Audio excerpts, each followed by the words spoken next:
बिस्मिल्लाहिर्रहमानिर्रहीम। अस्सलाम वालेकुम dear students, welcome to course addicts.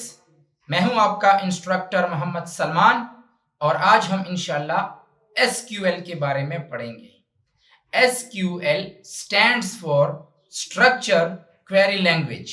Actually SQL एक ऐसा लैंग्वेज है जो कि डेटाबेस से कम्युनिकेशन के लिए इस्तेमाल होता है।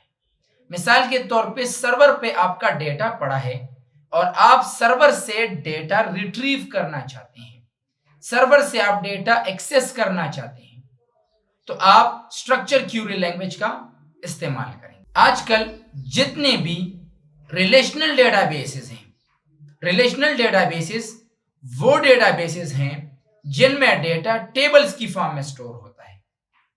तो जितने भी रिलेशनल डेटाबेस मॉडल्स हैं वो सारे डेटा को एक्सेस करने के लिए एसक्यूएल का इस्तेमाल करते हैं। एक्चुअली इसको सीक्वल भी कहते हैं या आप इसको अलग अलग भी प्रोनाउंस कर सकते हैं, SQL. SQL statement actually database में डेटा इंसर्ट करने के लिए, डेटाबेस से डेटा को डिलीट करने के लिए और डेटाबेस में एग्जिस्टेंस डेटा में अपडेशन, चेंजेस वगैरह करने के लिए एसक्यूएल का इस्तेमाल करते हैं। इसमें इस तरह कोई खास कोडिंग नहीं होती कि जैसी कोडिंग हम सी प्लस प्लस, जावा वगैरह ऑब्जेक्ट ओरिएंटेड लैंग्वेजेस में करते हैं, एज सच कोई कोडिंग यहाँ पे नहीं होती। जस्ट हम एक क्यूरी लिखते हैं। Query is actually a question जो कि हम डेटाबेस से पूछते हैं। मिसाल के तौर पे आपके डेटाबेस में 5000 स्टूडेंट्स का डेटा पड़ा है, लेकिन मुझे सिर्फ उस स्टूडेंट का रिकॉर्ड चाहिए जिसका रोल नंबर 512 है। तो आप इसके लिए कोई बड़ा कोडिंग नहीं करेंगे, आप जस्ट एक लाइन कोडिंग करेंगे तो आपका सिर्फ 512 नंबर वाला जिसका रोल नंबर 512 है, सिर्फ उसका रिकॉर्ड आपके सामने आएगा। इसके अलावा एसक्यूएल के स्टेटमेंट केस सेंसिटिव नहीं। अब C plus plus case sensitive है, आपने वहां पे सब कुछ स्मॉल लिखना होगा। एसक्यूएल में आप अगर कैपिटल लेटर्स में लिखते हैं, स्मॉल लेटर्स में लिखते हैं, आधे कैपिटल आधे स्मॉल लिखते हैं, कोई परवाह नहीं, ये केस सेंसिटिव नहीं है। यहां पे कुछ एसक्यूएल के कमांड्स हैं जिसमें सबसे पहले आता है DRL, data retrieval language. It is used to retrieve the data from database. जैसे मैंने आपको प्रीवियस एक एग्जांपल दे दिया कि आपके डेटाबेस में कुछ डेटा पड़ा है और आप उस डेटा को रिट्रीव करना चाहते हैं, निकालना चाहते हैं। मुझे वो स्टूडेंट दो जिसका रोल नंबर 10 है, तो ये डेटा आप डेटाबेस से निकाल रहे हैं, तो इसके लिए DRL स्टेटमेंट्स इस्तेमाल होते हैं। DRL स्टेटमेंट में आता है सेलेक्ट। आप क्यूरी ऐसे लिखोगे, सेलेक्ट करो स्टेरिक, स्टेरिक मीन सब कुछ, सेलेक्ट स्टेरिक फ्रॉम टेबल का नाम। लेट्स सपोज टेबल का नाम है student, select asterisk from student. अब कंडीशन लगाओ, where roll number is equal to 10। मुझे वो स्टूडेंट चाहिए जिसका रोल नंबर 10 है। Select asterisk from employee where salary greater than 30,000। मुझे एम्प्लॉय के टेबल से उस रिकॉर्ड को एक्सेस करो जिसकी सैलरी 30,000 से ज्यादा है। Select asterisk from student where marks greater than 900। मुझे वो स्टूडेंट चाहिए जिसके मार्क्स 900 से ज्यादा है। Select asterisk from student where address is equal to Peshawar या where address is equal to FATA. Select asterisk from student where name is equal to Salman. तो ये आप डेटाबेस से कुछ डेटा रिट्रीव करना चाहते हैं, तो इसके लिए इस्तेमाल होता है DRL।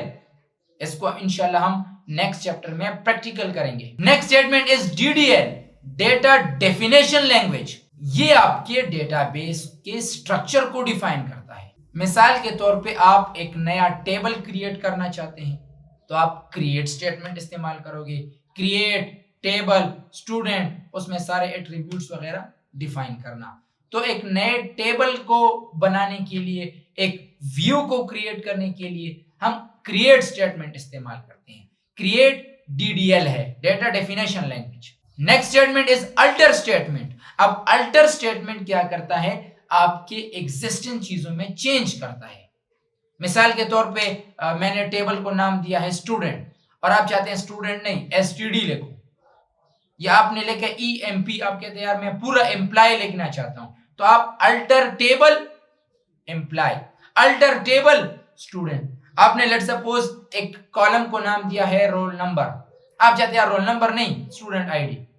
आपने लिखा है नेम, आप चाहते हैं कॉलम का नाम चेंज करूं, नेम की नहीं फर्स्ट नेम लिखना चाहिए, तो अल्टर इस्तेमाल होता है for changes in database. Drop, आप पूरे टेबल को ड्रॉप करना चाहते हैं, आप किसी स्पेसिफिक कॉलम को ड्रॉप करना चाहते हैं, ड्रॉप टेबल सलमान, सलमान के टेबल को ड्रॉप करो। ड्रॉप टेबल स्टूडेंट, स्टूडेंट के टेबल को ड्रॉप करो।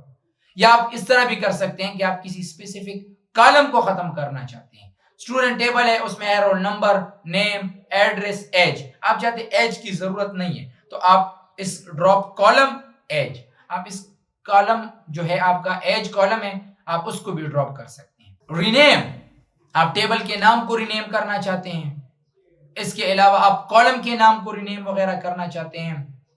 अल्टर में भी चेंजेस हैं, रीनेम भी, रीनेम सिर्फ उसके नाम को बदलता है जबकि अल्टर उसके साइज को चेंज करता है। मिसाल के तौर पे आपने नेम को एक साइज दिया है 20 और एक बड़ा नाम आया क़ायद-ए-आज़म मोहम्मद अली जिन्ना, अब इस तरह तो नहीं आ सकता 20 में, तो आप इसके साइज को चेंज कर सकते हैं, आप इसके डेटा टाइप को चेंज कर सकते हैं। तो अल्टर चेंजेस करता है, रीनेम सिर्फ उसके नाम को तब्दील करता है। एक है ट्रंकेट, ट्रंकेट का ये काम है कि अगर आपके पास 10,000 स्टूडेंट्स हैं और आप चाहते हैं कि मैं एक क्लिक पे सबका रिकॉर्ड डिलीट करूं तो ट्रंकेट इस्तेमाल होता है। अब आप कहेंगे ये काम तो हम ड्रॉप के जरिए भी कर सकते हैं। ड्रॉप क्या करता है, पूरे टेबल को खत्म करता है, उसका जो मेटा डेटा है उसको भी खत्म किया जाता है, पूरा टेबल खत्म हो जाएगा। यहां पे टेबल रहेगा, उसमें जो रिकॉर्ड्स है वो खत्म हो जाएगा। मिसाल ये एक कमरा है, एक कमरे में 100 बंदे हैं और आप ड्रॉप करते हैं तो ड्रॉप से बंदे भी चले जाएंगे, कमरा भी चला जाएगा। लेकिन ट्रंकेट में जो बंदे यहाँ पे बैठे हैं वो खत्म हो जाएंगे, कमरा अपनी जगह रहेगा, दोबारा यहाँ पे और लोग भी आ सकते हैं। लेकिन अगर आप ड्रॉप करोगे तो पहले आप फिर कमरा बनाओगे, फिर लोगों को लाओगे, पहले फिर आप टेबल बनाओगे, फिर डेटा डालोगे। जबकि ट्रंकेट से सिर्फ रिकॉर्ड डिलीट हो जाते हैं, टेबल अपनी जगह रहता है। इसके अलावा है डीएमएल, डेटा मैनिपुलेशन लैंग्वेज। अब जो डेटा पड़ा है आप यहाँ पे इंसर्ट करना चाहते हैं, इससे डेटा आप डिलीट करना चाहते हैं, उसी डेटा में आप अपडेशन मॉडिफिकेशन करना चाहते हैं तो डीएमएल इस्तेमाल होता है। डीएमएल में मैंने आपको बताया इंसर्ट, डिलीट, अपडेट। एक नए रो को इंसर्ट करना, आप लिखते हैं इंसर्ट। एक स्पेसिफिक रो को डिलीट करना, आप लिखते हैं डिलीट। किसी एक में आप अपडेशन करना चाहते हैं, मिसाल मैं चाहता हूं सबकी सैलरी को 10% बढ़ा दो, तो आपको अगर 5,000 स्टूडेंट्स हैं या 5,000 एम्प्लॉइज हैं तो आप सबके सैलरी कैसे बढ़ाओगे, एक क्लिक से आप बढ़ा सकते हैं। लेट्स सपोज स्टूडेंट्स हैं 1000, उन्होंने एक टेस्ट दिया था ईटा का और ईटा में उन्होंने कुछ कंप्लेंट किया कि इसमें एक एमसीक्यूज गलत है।